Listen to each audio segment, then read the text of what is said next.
你怎么可以说台湾不好？你怎么可以？不是，赖清德说他是一个用国际级的建设要上世界舞台，那你就比嘛，那淡江大桥哪里有国际级呢？Ladies and gentlemen, welcome the host. 2025年是“十四五”收官之年，5年来，我们踔厉奋发，勇毅前行，克服重重困难挑战，圆满完成目标任务。先讲14五日嘛，第14个5年计划，现在叫做5年规划。那大陆是这样，它每5年都会有一个整体的国家的施政的一个规划的方向。大陆作为一个全世界上唯一一个超10亿人口的工业化国家，它的整个的统治的机构，它是实际是落实到社会的最底层的。同样超过10亿人口的国家，只有另外一个叫做印度，印度它的统治就没办法贯彻，所以有一个很强的核心计划，其实对于说整个国家的一个方向跟整体的调动是很重要的。这就像是在隋朝的时候，整个国家的统治集团啊，几乎是进入一个非常强而有力的状况。所以你可以看到隋代动不动啊征调民工几10万人，同样的在秦朝也有一样的状况。可是呢，一样做一个大一统的帝国，秦朝之后的汉朝，隋朝之后的唐朝，他们对于国家的这个调动能力啊，就不弱前面那个短命的朝代。在中国式现代化新征程上迈出了稳健步伐，我国经济总量连续跨越新关口，今年预计达到140万亿元。我们来看一下140万亿是多少？628兆台币。经济实力、科技实力、国防实力、综合国力跃上新台阶，人民群众获得感、幸福感、安全感不断增强。5年历程极不寻常，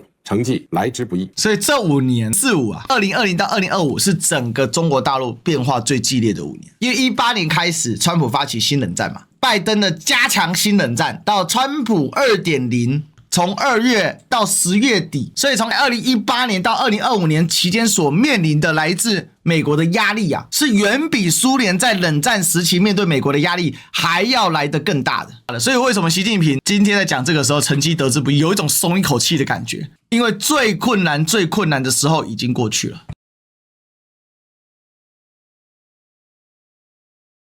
大家拼搏进取，耕耘奉献，铸就了欣欣向荣的中国。所以呢，全部一起努力才能有所突破。我向每一位辛勤付出的奋斗者致敬。这一年令人难忘的是，我们隆重纪念中国人民抗日战争及世界反法西斯战争胜利80周年。93阅兵，而且你看到放这个画面，这是像93阅兵的老兵，后面是谁？普丁，还有金正恩。设立台湾光复纪念日，关键设立台湾光复纪念那一天，我人在上海。今年台湾就只提这么一段，好，今年台湾就只提那么一段。国之盛典，威武雄壮，胜利荣光，永载史册，激励中华儿女铭记历史，缅怀先烈，珍爱和平，开创未来。为什么要设立这个纪念日？代表我把这件事情记在心上，然后我也展示了国家的雄壮、威武跟繁荣。其实这是一场温情的喊话，凝聚起中华民族伟大复兴的磅礴伟力。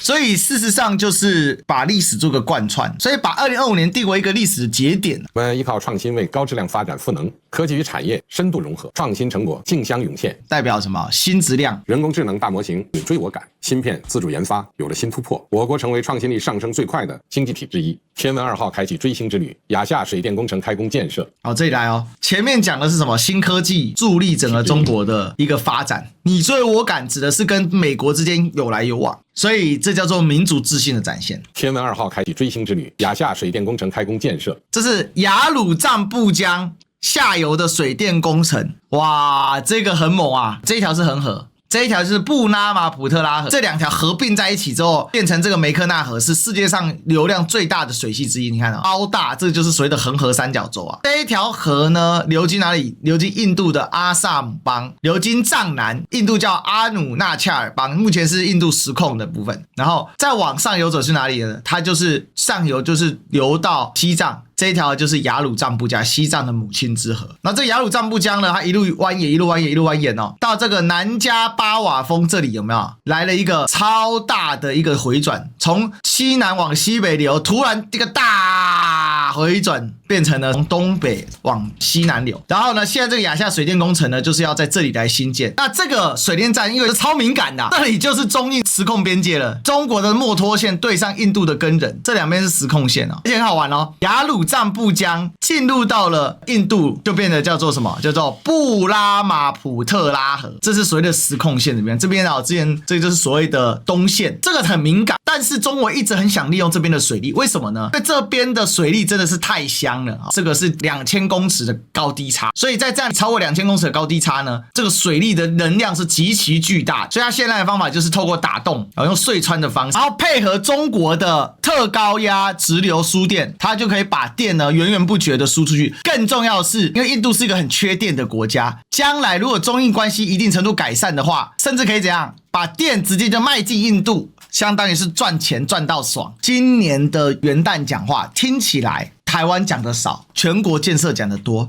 但是讲的很多地方是很敏感的。当你知道亚夏工程它这样讲出来的时候，其实这是极其敏感，代表什么？中国的自信，还有整个中国大陆在发展的时候，它更重视的是一个全局大局观。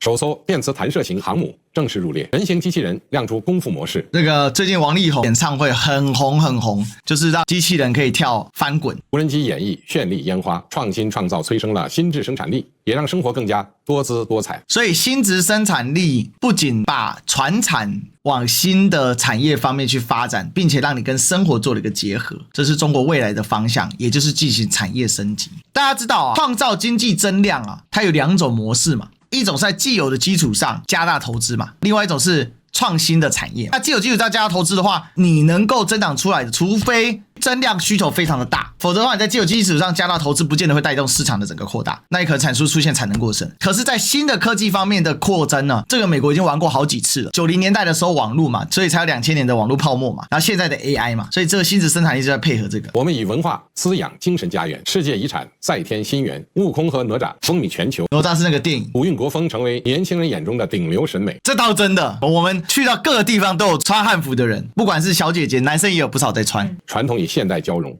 中华文化绽放更加灿烂的光芒。我们共创共享美好生活，大家用洁白的哈达、热情的歌舞，表达对祖国的热爱、对幸福的礼赞。民族自信要来自对自己文化，还有对自己国内的少数民族的一种自信跟发展。那这样才会形成一种正循环，而不是永远在看外国月亮比较圆台湾就现在就是这个样子我们嘴巴上说很尊重原住民的传统，形式上做的多，实际上做的少那比如说讲客家话好了，客家话现在的保留状态，来我们这里有个客家人，不会讲听不懂，然后听说那个明明就客家村，考试还考闽南语。对，母语选填闽南语。等一下你听赖清德讲话你就知道，赖清德跟我们的社会是脱节的，习近平跟大陆的社会是连接在一起。过去1年新就业群体权益有了进一步保障，这讲的是那个外送员也纳入5险1金。过去1年新就业群体有了进一步保障。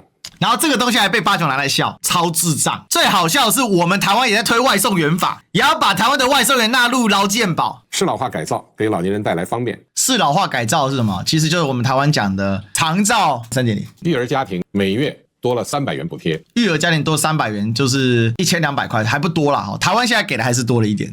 我就问嘛，对岸做的跟台湾做的有什么不一样？习近平讲的跟我们台湾社会所主观期待的有什么不一样？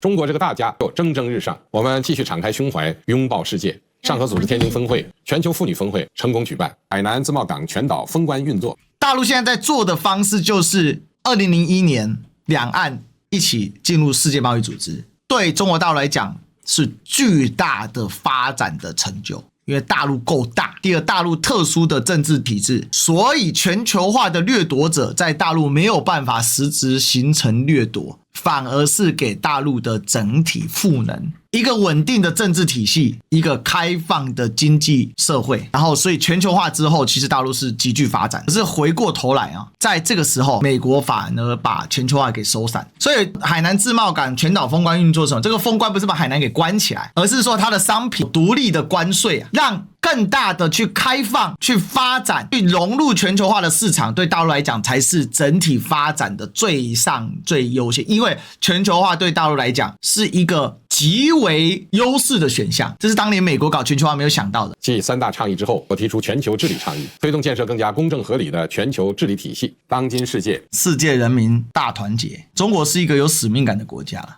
也就是让全世界呢同步发展起来。为什么全世界同步发展起来？靠的还是全球化。全球化对中国啊，无异于就是什么？讲白了就是新天下观嘛。这是我观察出来的，这其实是本质于中国原本的历史文化的特色脉络。5000年的发展嘛，但是中国成为世界的中心是什么时候？理论上应该是2000多年前，从秦朝到汉朝，尤其是汉朝开始。当汉朝开始打天下的时候，包含西域啊什么，然后达到鼎盛，第一波的鼎盛时期是什么？是在两汉的时候对西域的侵略嘛。两岸同胞血浓于水，祖国统一的历史大势不可阻挡。那为什么特别提两岸同胞血浓于水？讲白了就是还是那个通关密语嘛。台湾人在大陆要畅行无阻，包含自己是中华民族，这个是马习2会当中所构建出来的通关密码。让我们拿出跃马扬鞭的勇气，激发万马奔腾的活力，保持马不停蹄的干劲。新年的旭日即将升起，祝祖国山河壮丽，大地丰饶。那当然台湾人会特别重视的，其中还是关于里面提到台湾光复、统一大事等等我必须说今年所占的篇幅非常非常的小，其实对台湾人的期许啊，我认为习近平还是非常深的啦。我相信习近平是有看到像馆长所带动的这个两岸交流的风气，也有看到我们大家为两岸交流在奔走的人。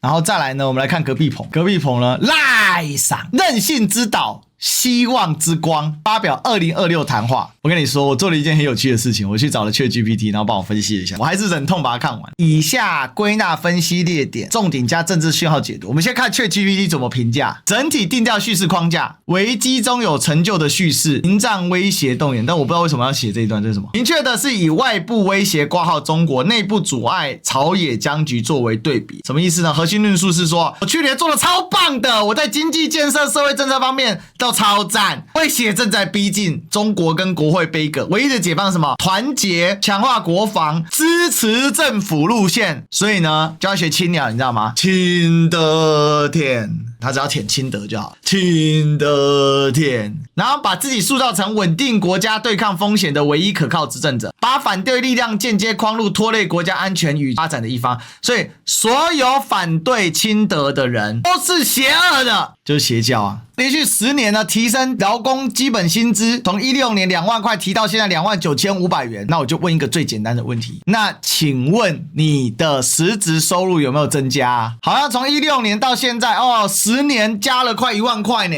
那我就问了，那物价涨多少啊？6坪在台北市区11000块。在赖清德他觉得他的治理之下呢，台湾一片欣欣向荣，老百姓一片安居乐业。然后最屌的是桃园机场第3航厦北廊厅启用，妈的要剪彩，你第3航厦就整个第3航厦都通好不好？第3航厦就还没有盖完，然后北廊厅启用，这个也可以当做它很大的政绩。经过40年等待的国际级建设淡江大桥，终于在主桥段后呢，今年要全线通车了。不仅是打通北部重要交通枢纽，也让台湾再次以国际级建设要上世界舞台，太棒了！我就在等赖赏这句话，你知道为什么吗？我跟你说，这个是多么的自信讲出这种话。世界级，哎呀，来，世界级建设。世界桥梁看中国，中国桥梁看贵州，贵州北盘江到谷底垂直高度565.4米。好骄傲啊！从海洋到太空，将家门到国，我们行动证明啊！只要坚定团结，没有台湾人到不了的地方，没有达不成成就。这个亮眼属于每一个台湾人。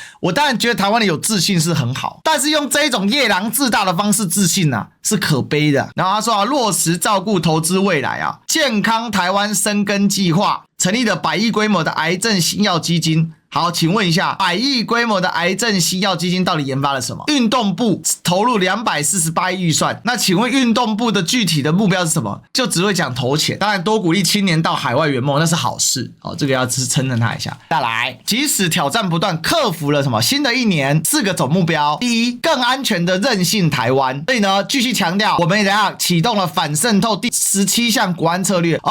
所以共谍都在民进党，加速国安司法修法，透过8年年 1.25 兆的特别预算来提升战力，壮大国防产业。今年我们要一一来执行了，什么意思？他就是要弄到，他要把这个预算给弄过去才行，他就是硬干。干到搞那些基金，搞那些药，结果台湾大缺药，笑死。然后呢，你看哦，新的一年我要再次呼吁，面对中国严峻的军事野心，台湾没有等待时间，更没有内耗时间。我们可以有许多议题不同的看法，但没有强韧的国防就不会有国家，更不会有我们彼此争辩的空间。这应该是不分党派的全民共识。所以朝野携手合作，让重要的国防预算赶紧通过。好，那你20页 PPT 里面，请把你到底要买什么写清楚吧。结果呢，你被ChatGPT直接设定支持政府路线是唯一解方，那这样还选个屁举啊！只要不同意你赖清德，你就是所谓的内部阻碍，这是怎样希特勒式想法吗？学院学生学杂费补助，还有缓解青年的租屋补贴跟社会住宅。好笑的来了，租补呢，在台北很多地方都不能用啊，因为那个都是虚构的住宅。或者是顶楼加盖，或者是非法隔间等等等等，所以基本上租补在这边都很难用。社会住宅呢，基本上新建的很有限。他很嚣张的说，你看我们的总资产130兆元，10年成不等70%，那社会财富没有增长70%，但是金融业的资产成长70%，请问什么意思？这意思就是说，金融业高度吸纳了大量市场的资本嘛，资本都高度的集中到了金融业手上嘛，请问这是好事吗？所以你说这个总统就是对老百姓一点感觉都没有啊。有没有还在攻击啊？财划法所衍生的争议啊，朝野应在透过通盘检讨，推动各层面、各世代、各级政府全面财政性改革。再来哦，要促成民主团结的台湾。然后说什么？继续攻击许多福国立民法案，因为政治悲歌被严重延宕了，还有违宪之余的法案被强行通过啊，到现在还在攻击在野党啊。然后呢，宪法法庭啊，违宪的违宪判决啊，单一权力无限扩张，受苦的是人民，则毁弃的是国家。我要感谢宪法法庭秉持专业、道德有序，做出符合宪法人民期待的决议。宪法法庭恢复运作，保障人民权益。他直接肯定违宪的宪法判决。你5个大法官，你敢判决？我说你赖清德是最不要脸的总统，就这样。这种事情你竟然还敢给他背书，还敢在元旦背书，丢死人了，你知道吗？还在那边讲这个，身为总统我会积极行动促成朝野合作。你要他妈促成朝野合作，你会在那边搞这违宪的违宪判决？这个人就是这样。这个，所以接着马上就露出马脚，哪里露出马脚了？来，共军军演，只字不敢提，不敢谴责，不敢提示，然后呢，只敢讲一些非常非常笼统的内容。我们帮军公教加薪啊，结果你知道吗？他的子弟兵啊，钟嘉宾，新潮流的钟嘉宾讲什么？你听听。一个部队、一个军队能不能保卫国家，靠的是军人，还有他的武器是否精良，不是靠薪水。只有雇佣兵才是看着酬劳去打仗，是不是？更精彩的是，他在提问时间的呛虾。来，我跟你讲，这个人就是藏不住，公然说谎，还敢在提问的时候讲一些543的。来，你听听看哦。我是去年上任到现在，我不贪不取，没有任何的违法。这个时候对总统提出弹劾，目的何在？何况为什么要把宝贵的立法院的时间浪费在这里？在2025年浪费台湾人1整年的时间搞大罢免，最后搞到32比0的，请问是哪一个政党？看到没有？那笑死人了，还不贪不取嘞！全党都在贪，还不贪不取嘞，直接被国昌超级打脸。真的觉得浪费时间的话，搞啥大罢免呢？32比0有出来道歉吗？有人下台吗？所以我跟大家讲今天我们看到赖清德这整个讲话跟习近平讲话的高度这是差异太大了。请问 1.25 兆军购预算为什么只有20页 PPT 2页的提案？请问为什么小吃摊可以去买快筛，卖马桶的可以去买火药，装修店可以去标军购预算，卖茶的可以去修政府的电脑，一个桃园市长可以在家里超出几百万不明所得，好委屈哦。高铁上有300万管不管？你以前在台南竞选的干事林世杰双枪侠打死，背后巨大的光电利益管不管？你以前的办公室主任，现任立法委员，你的子弟兵林怡景上亿元的弊案问题，你谈不谈？要继续讲干话7000亿的军购到现在没有到账，没有到货。F16V 到现在一架飞不出来，讲不讲嘛？不不贪不取，那奇怪，你身边怎么贪又取，乱成这个样子？海鲲号连个毛都没有，转弯还要靠人力。你在玩怎样神鬼奇航是不是？啊，这个人叫做不贪不取啊，继续纵容贪污弊案啊。这人真的送他这句话：你眼说瞎话，你在哽咽什么啦？你哭什么哭？没出息。这句话真的他妈超适合用在赖清德身上，天天睁眼说瞎话，动不动就哭，真的是哭什么哭？没出息呀、画大饼啊，爱主权啊，大声唱啊，选票到手立刻变了模样啊。这个家伙的干话已经多到不可思议的程度了。